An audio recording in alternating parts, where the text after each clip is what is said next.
2 Samuel, capítulo 9, e o versículo 3, diz bem assim, ó. Perguntou-lhe Davi: resta alguém ainda da família de Saul, a quem eu possa mostrar lealdade de Deus? Respondeu Ziba: ainda há um, filho de Jonatas, aleijado dos pés. Onde ele está? Respondeu o rei.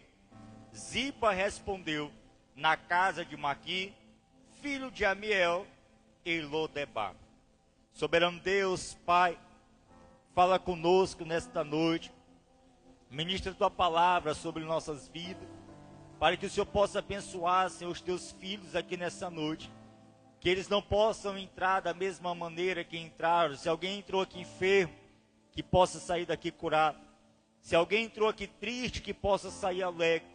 Se alguém entrou aqui, Senhor, em desespero, que possa sair daqui, Senhor, com a sua alma aliviada, através do teu Espírito Santo, no nome de Jesus. Amém? Só dá para aumentar um pouquinho. Deixa, fica tranquilão aí, relaxa. Amém?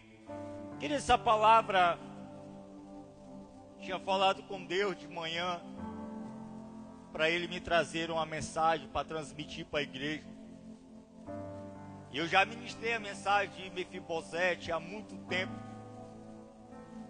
Acredito que para mais de 8 anos eu não pregava essa mensagem, não ministrava ela.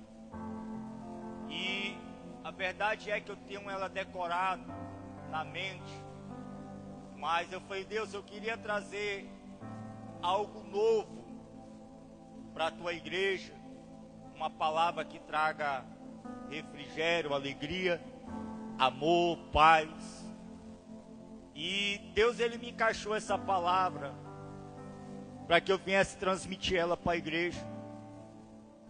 Acredito que a maioria dos ouvintes já ouviram ministrar sobre Mefibosete, o menino que era aleijado de ambos os pés. Mas eu entrando na mensagem, tudo tem um começo, meio e o fim. O que aconteceu para ele se tornar um aleijado? De que forma aconteceu para que ele viesse perder o movimento das suas pernas? A Bíblia relata que no tempo de Saul, ele não buscava mais a presença e a face de Deus. Quando pensou que não, Deus pegou e falou assim: eu vou rejeitar a Saul, eu vou colocar um novo rei para ser um rei sobre o seu lugar. Só que a Bíblia diz que esse tempo, Gibeal era uma terra reinada por Saul, aonde o povo, ele entendia claramente que eles viviam de fartura, de graça, de entendimento. Só que a Bíblia também relata que eles não viviam conforme Deus queria. Então a Bíblia diz que os filisteus atacaram Gilboa, perto da cidade, do palácio do rei, aonde a Bíblia relata que os filisteus entraram em confronto e mataram Saul e também a Davi. Mas tu for pegar no capítulo 18 de 1 Samuel e do capítulo 20, tu vai encontrar que Saul, ele tinha um filho chamado Jonatas. A Bíblia diz que Jonatas, ele faz uma aliança com Davi, de amigos íntimos, uma lealdade particular. Então Jonas fala assim: Davi, eu sei que tu vai se tornar rei daqui a um tempo, porque Deus, ele já te escolheu, e eu também posso compreender isso. Então, de fato, tenha lealdade com a minha família, e não permita que eles morram ao teu reinado. Naquela época, um rei que administrava um próximo reinado, a família do rei anterior tinha que ser ceifada, distinta da cidade, para que não houvesse lutas, ou talvez pensamentos ao contrário. Então Davi pegou, e quando ele falou para Davi isso, Davi pegou e falou assim: então tá bom, ó Jonas, a partir de hoje eu frigo uma aliança contigo. que a tua descendência eu cuidarei no meu reinado. Então houve ali uma troca de amizade. Na mesma troca de amizade, no capítulo 24, no último versículo da Bíblia, do capítulo 24, tu vai encontrar o mesmo Saul. Lembra que quando Saul ele entrou na caverna de Adulão, a Bíblia diz que Davi ele cortou a sua túnica. E quando ele cortou a sua túnica, a Bíblia diz que Davi agora poderia ter matado o rei Saul. Então ele poupa a vida do rei, que quando o rei está saindo da caverna, a Bíblia diz que ele chama Jonatas e o rei e fala assim, olha, eu poderia ter te matado, porém o Senhor me entregou você em minhas mãos. Aí quando pensou que não, um sinal que Deus estava no negócio, é que Davi pegou e mostrou um pano como um sinal das suas vestimentas. E Saul então ele faz a mesma situação que Jonatas. Ele fala assim, Davi, eu sei que Deus tem te entregado o reinado em tuas mãos, porém eu queria que você entendesse algo. Não tire nem mate a minha família, cuida dela. E Davi então também anelou. Mas só que com o passar do tempo, Saul ele se perde.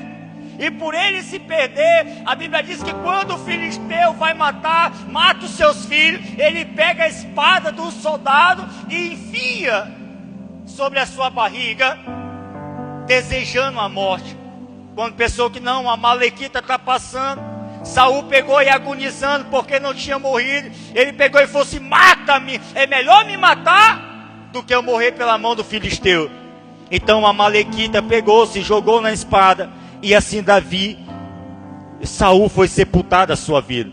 Então eu entendo algo que houve ali um particular, que quando o soldado mensageiro chegou, a Bíblia diz que quando ele foi para sua casa em Gibeon, ele pegou e falou assim, olha, vamos embora, corre depressa, porque o rei e o príncipe estão mortos, e não tem mais quem reine por nós. A história conta que Jonatas tinha um menino de 5 anos, aonde ele cuidava, o menino era bem tratado, o menino era robusto, talvez uma criança que naquela época tinha condição financeira, como Saul e Jonatas tinham. Então ele não era um menino qualquer, ele não era um menino jogado à esquerda, à direita, não. Ele era um menino que tinha melhor roupa, ele é um menino que se alimentava bem, ele era um menino que vestia e calçava o melhor calçado. Então ele não era qualquer um. Só que a Bíblia diz que a mama, a babá, que cuidava do menino, ela fica desesperada para fugir dos soldados, que eles estavam invadindo o palácio, quando pensou que não, agora o menino cai. E a história conta que as pernas dele se quebram, talvez por uma charrete ter passado por cima. Agora a Bíblia diz que ele perde a circulação dos pés, dos movimentos, e agora ele passa não a caminhar. Sabe o que eu raciocino com isso? Tem história da nossa vida que parece que para tudo ela vai terminar bem, mas parece que quando tudo vai bem, tem coisas que começam a parecer a dar errado. Talvez você chegou aqui na igreja hoje com esse pensamento: por que é que eu sirvo a Deus? Por que é que eu busco a Deus? Por que é que eu se relaciono, eu jejuo, eu oro, eu tenho devocacional com Deus, eu tiro tempo para Deus, mas por que eu passo por provações que talvez eu não poderia passar? E talvez você se questione. Talvez aquele menino com 5 anos, talvez ele teve essa mentalidade. Por que eu estou passando por esse momento de perseguição que não devia estar passando? A Bíblia diz que naquele exato momento um homem chamado Maqui pega aquele menino, leva para Lodebar. Irmão, o que significa Lodebar? Terra de esquecimento, sofrimento e dor. Terra que não tinha, vamos supor aqui em Porto Velho, Rondônia, tem agropecuária. Lá não tinha, porque ele não tinha como alimentar e muito menos alimentar os animais. Então hoje nós vemos uma cena diferente, de alguém que morou no palácio e agora não vivia mais no palácio, vivia no meio do rejeitado, aonde ninguém queria morar. O neto de Saul, e filho de Jonatas foi habitar. Tem pessoas que talvez é levado por escolha, não por si próprio, mas por Deus. Porque se Deus não tivesse entrado na vida daquele menino, talvez hoje eu não contaria a sua história aqui. Porque a Bíblia diz que o tempo ele passa. O menino ele é esquecido em Lodebar. Mas com pessoa que não, a Bíblia diz que Davi está no seu palácio, agradecendo a Deus por tudo que Deus tem feito. Quando pessoa que não, Davi começa a se lembrar de Jonatas e de Saul. E agora ele olha para o banquete e lembra do momento que ele viveu com seu amigo Jonatas. E agora ele cria no pensamento dizendo: por acaso não existe alguém ainda da linhagem de Saul e de Jonatas para que eu possa receber eles como amor de si próprio?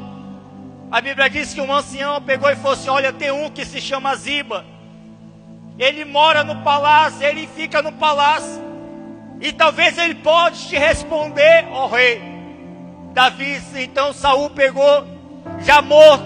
Davi então com aquelas lágrimas correndo pelo rosto, talvez pensando que talvez poderia ter a oportunidade de receber alguém da linhagem do seu rei e do seu amigo. Quando pensou que não, agora chamaram Ziba. Ziba chegou agora para Davi e falou bem assim: olha, tem um menino. E ele é muito mais da linhagem. E ele é um parente único que talvez ficou daquela época até hoje. Davi então pergunta qual é o nome dele. Ele falou assim: olha, o nome dele é Mefibosete. E de quem que ele é filho?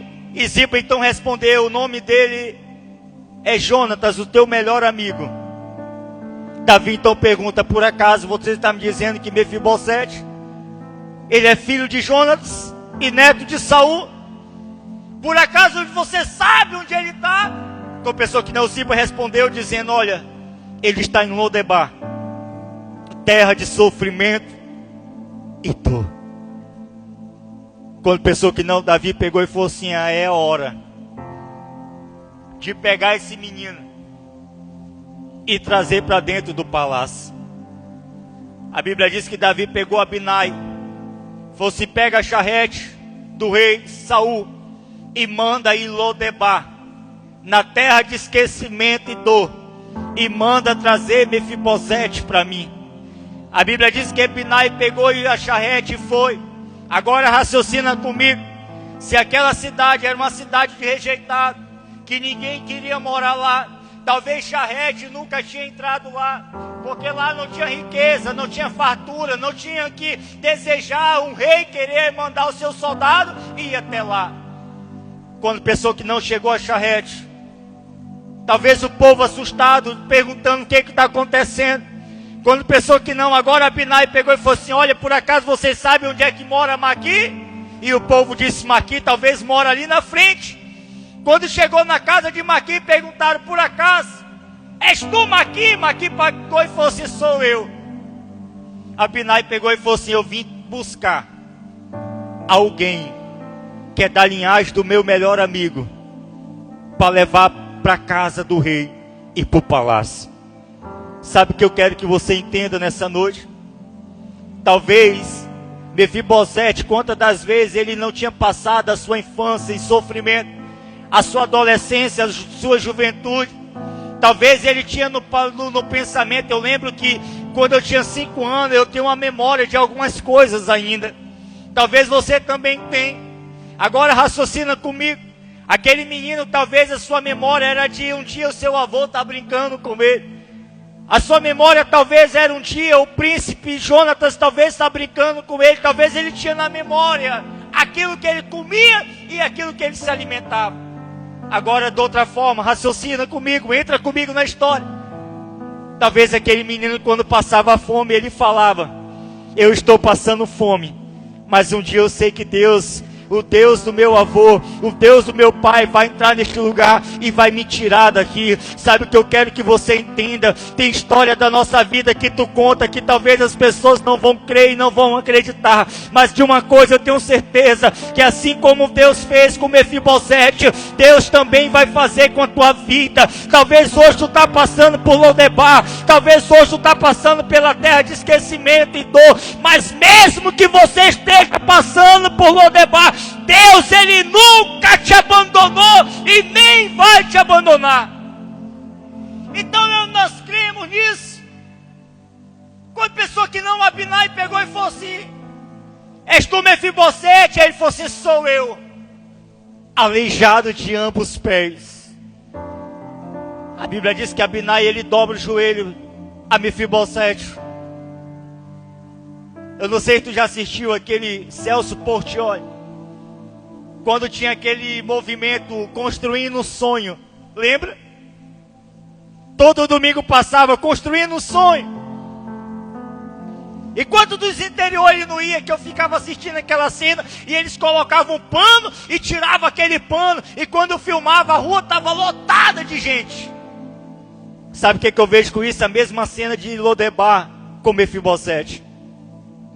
Naquele exato momento Deus estava trazendo de volta um sonho, que o filho tinha se perdido e que Deus o encontrou. Talvez Deus quer presentear pessoas aqui de uma tal forma, que se hoje tu está perguntando por que tu está em Lodebar, não te preocupa não. O tempo ainda não acabou e o ano ainda não terminou. Se talvez o teu ano tenha passado por Lodebar, talvez o teu ano está se encerrando, talvez a pergunta é: por que Deus me esqueceu? Primeiro, Deus, Ele nunca te esqueceu. Se você for parar para analisar, você ainda respira. E se você ainda respira, é porque Deus ainda tem algo a cumprir sobre a tua vida. Então por aí você tira que Deus é contigo. Aí com a pessoa que não, agora a cena é Mefibosete olha para Abinai e fala assim: por acaso, para que o rei se preocuparia com alguém como eu? Como um cão morto perdido pelo deserto. Com a pessoa que não, ele pegou e falou assim: ó, meu príncipe, se tu souber o tamanho da graça que o rei tem em te ver. Eles pegaram Mefibosete, levaram para o palácio. Com a pessoa que não, Mefibosete pegou na presença do rei, talvez com a roupa suja ainda, aleijado de ambos os pés, talvez caído no chão se prostrou com o rosto em terra no palácio. Falou assim: ô rei, para que tu se preocupa comigo?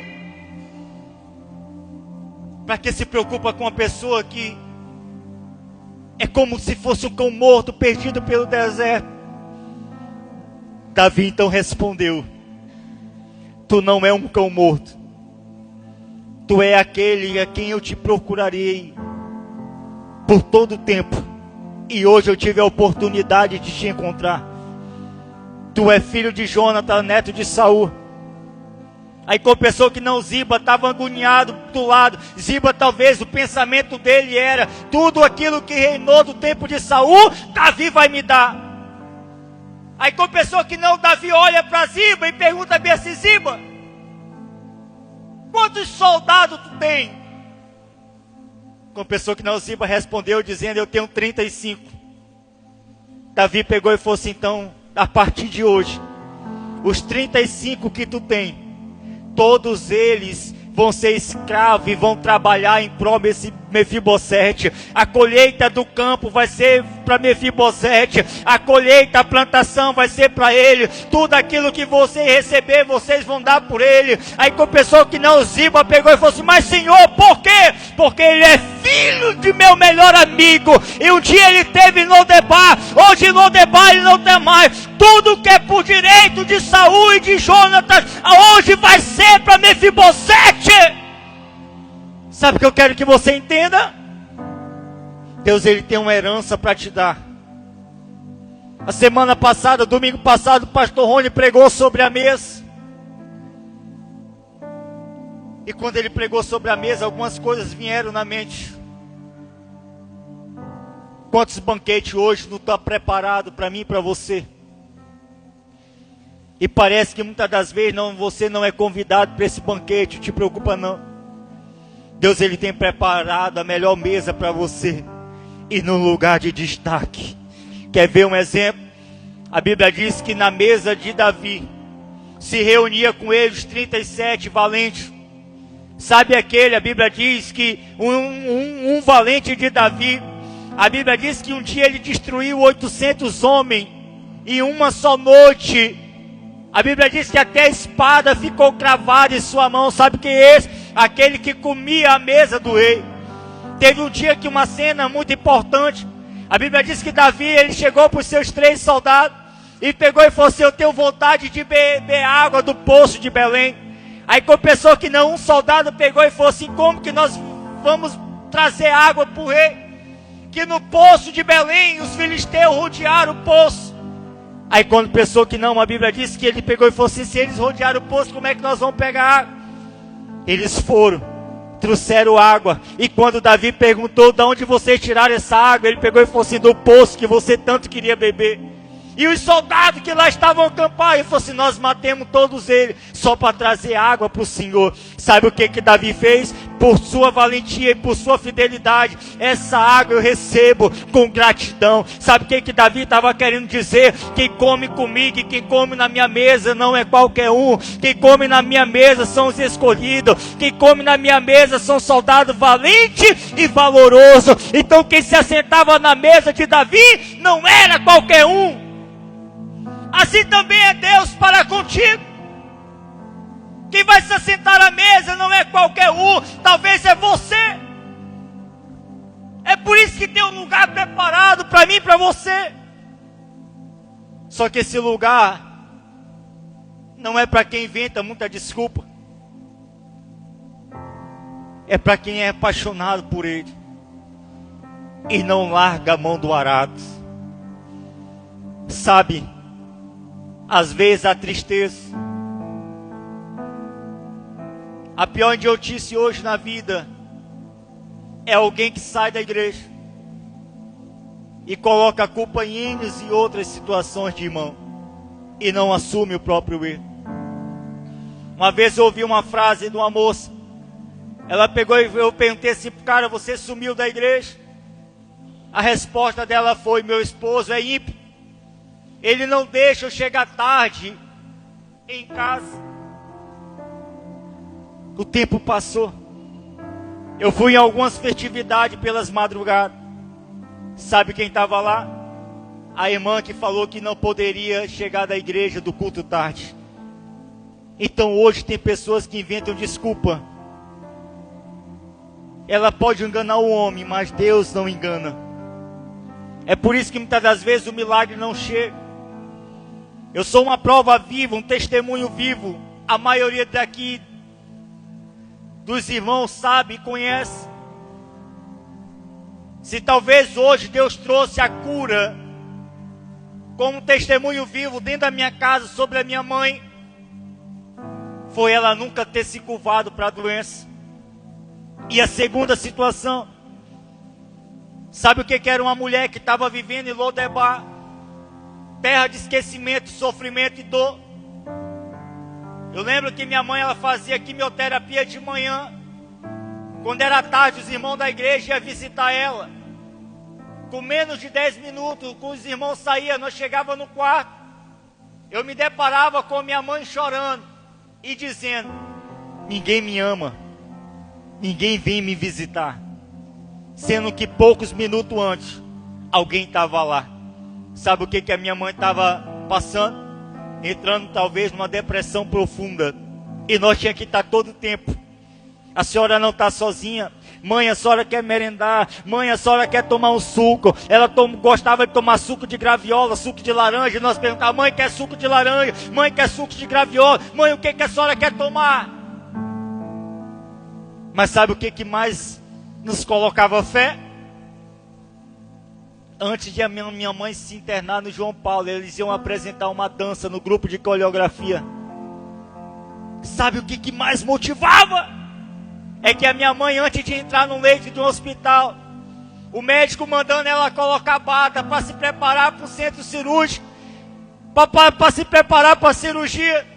Quando pensar que não, minha mãe se preocupando, fala assim: Juca, as meninas vão dançar, as meninas vão fazer isso, vão fazer aquilo, tem algo separado no meu guarda-roupa, a Tassiane vai estar indo lá em casa buscar, até no centro cirúrgico.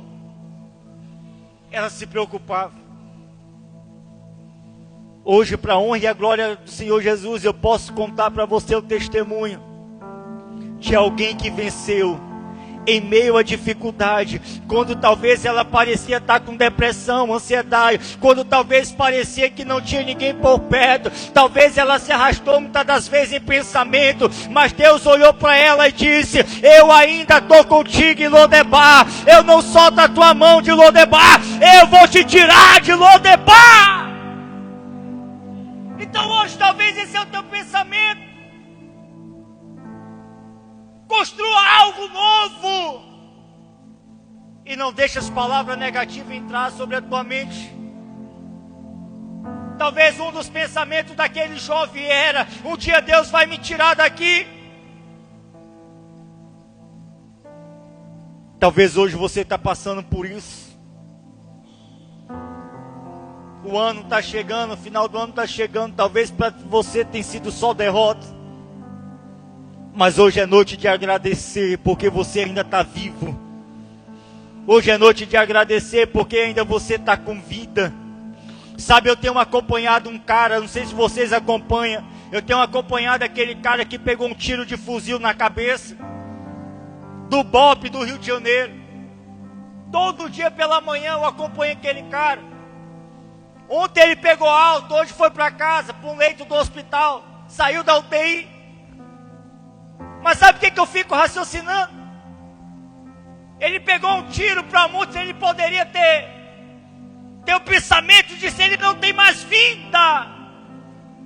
Aí com a pessoa que não, agora eu fico vendo aquela cena, aquele cara começou a falar de novo. Aquele cara até coloca uma bolinha na mão dele, ele começa a mexer os dedos. Aí quando foi agora, ele pediu da mulher dele um boné do Flamengo. Aí com a pessoa que não, eu vi a cena ontem, cheguei de tirar lágrima do olho. Ele pegou e apontou para a cabeça, é como se ele estivesse dando os primeiros sinais da vida. Talvez ele não escolheu para viver aquele momento, mas Deus já estava preparando ele para aquele momento, para ele ser forte. E outras pessoas, inclusive eu aqui agora, estou contando o testemunho dele. Nunca vi ele na minha vida, nunca vi ele pessoalmente, mas eu estou contando a história de alguém que teve uma superação na vida. Então hoje talvez você possa viver isso. Viva a superação. Não deixe a palavra negativa entrar na mente. Quantas palavras negativas Davi não ouviu? Errou, pecou. Mas também Davi reconhecia: Pai, tira tudo aquilo que não convém de mim, mas de uma coisa eu te peço: tira meu anel de formatura de rei, tira meu anel, minha roupa, minha couraça de rei, tira tudo aquilo que não convém, mas de uma coisa eu te peço: não tira de mim o teu espírito. Talvez hoje você tenha pedido isso, e é por isso que Deus tem te sustentado. Quantas das vezes talvez eu não já pedi e Deus me leva. Deus não dá mais. Mas quando eu ando para lugares por aí, que eu vejo pessoas piores do que eu, parece que me dá um oxigênio novo, de respirar de novo, como se fosse outras, ou seja, a primeira vez, e começar a voar de novo como uma águia, e começar a flutuar e andar de novo. Então hoje viva isso. Talvez a tua família, talvez não era a que você tanto queria e almejou para ter, mas viva o melhor. Sabe, sexta-feira retrasada, eu estava na coleção de grau do Cauã, do meu filho. e passa um filme na cabeça. Passa um filme muito grande. Porque eu não fui um jovem certinho. Eu fui um jovem com 15 anos, casei. Hoje meu filho, eu com 34, vou fazer 35 agora, dia 5 de janeiro. Meu filho hoje tem 18 anos. Na condição de grau eu estava conversando com o Eduardo, Diácono Eduardo. E na hora ele começou a chorar. Ele pegou e falou assim: Everton, eu nunca tive uma festa dessa. Porque meus pais não tinham condição. Hoje nós podemos presenciar isso daqui. Porque primeiro, Deus não deu saúde para trabalhar. E segundo, Deus ele tem nos alcançado em vitória. Sabe, nada é mais gratificante para um pai.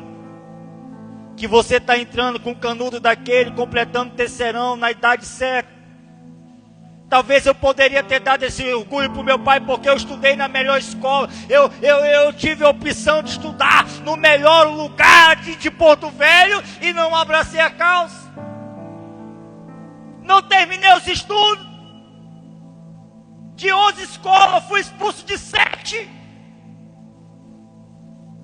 Não era bem normal, ainda não sou normal da cabeça, mas eu era pior. Aí hoje Deus ele me presenteia para mim hoje ser o orgulho de casa. E melhor ainda, ter uns filhos orgulhosos.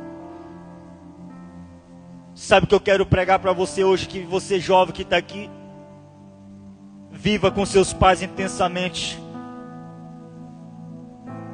Não deixe o tempo passar ao contrário.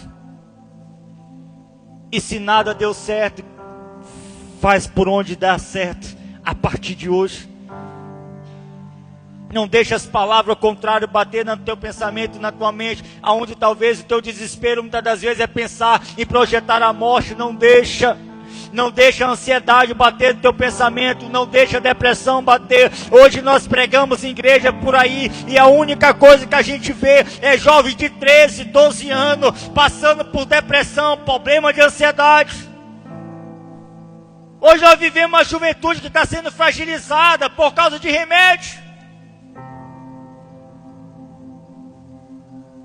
Talvez hoje você jovem entrou aqui pensando em desistir, em parar. Hoje é noite de saltar a poeira do pé e começar a viver algo novo e sobrenatural. Olha para o teu irmão e diga assim: eu creio que a minha história, ela pode ser contada de uma forma diferente. Hoje eu posso contar histórias. E eu sei que também você pode contar a sua. Eu não vou prolongar muito. Mas a Bíblia diz que quando Mefibosete chegou no palácio, a Bíblia diz que Davi pegou e mandou trazer vestimentas, roupa nova para ele. Quando pensou que não, a Bíblia diz que nesse exato momento, todos estavam à mesa. Inclusive seus filhos e soldados, 37 composto à mesa. Quando pensou que não, Davi pegou e falou assim: ninguém vai comer enquanto o menino não chegar. Talvez alguém perguntou quem é ele. Talvez só ouviram barulhos pelo chão do palácio, vindo um menino arrastado. Quando ficaram olhando, abismaram, viram que era um menino de aleijado ambos pés. E Davi agora apresenta para os seus filhos. E quando ele apresenta para os seus filhos, ele alega dizendo: a partir de hoje, esse menino, ele não é um menino qualquer. A partir de hoje, esse menino é meu filho. Ele vai ser tratado como meu filho. E o que eu comer, ele vai comer. O que eu tomar, ele vai tomar. E todas as vezes que nós se assentar à mesa para comer, ele vai se fazer presente. Ninguém vai se assentar à mesa enquanto Mefibosete não chegar. Sabe o que eu quero que você entenda? Tem gente que ainda só não está vivendo o melhor por causa de uma palavra de posicionamento seu. Sabia isso? Eu convivo com jovens desprezados da sociedade. Encontrei uma cena agora, semana passada, quinta-feira. Um jovem chegou para mim e falou assim: pastor, pode vir aqui em casa? Eu falei: posso. Minha mãe também está vindo aqui. Com a pessoa que não, estou lá na casa dele com ele, a mãe dele encosta. Quando a mãe dele encostou, ele começou a chorar. E ele pegou e falou assim: mamãe, eu queria lhe pedir perdão na frente dessas testemunhas, porque ele sabe do acontecido. Porém, agora eu quero contar para a senhora. Eu quero lhe dizer que quando a senhora estava no hospital, eu lhe desejei a morte, porque eu achei que a senhora nunca era uma mãe para mim. Quando a mãe ouviu aquilo assustada, eu estava com ele à mesa. A mãe começou a abraçar ele, começou a chorar e pediu perdão. E ele falou que daquelas palavras para frente a vida dele nunca mais foi a mesma. Mas eu creio que quarta-feira ela foi quebrada. Hoje ele manda foto para mim: pastor, hoje eu estou almoçando com a minha mãe, pastor, é Natal, o que eu compro para a mulher? Eu falei: cara, vai ali no sapatinho de luxo, compra um sapatinho para tua mãe, ela vai gostar. Pastor, eu não sei comprar roupa para a mulher. Eu falei assim: olha, aqui do lado do Bradesco tem uma lojinha lá, a Casa da Rede, tu vai chegar lá que uma mulher vai te atender, vai escolher uma roupinha para tua mãe. Sabe o que é isso? É palavras de pessoas que querem viver uma vida diferente. Viva isso a partir de hoje. Começa a viver algo novo. Irmão, tem algumas coisas que me travam na minha vida. E por essas palavras eu não consigo sair de Lodebar. Talvez Deus ele preparou esse momento para você ser curado. E que lá na frente outras pessoas possam contar o teu testemunho. Outras pessoas possam vir para Cristo através do teu testemunho. Fica de pé comigo.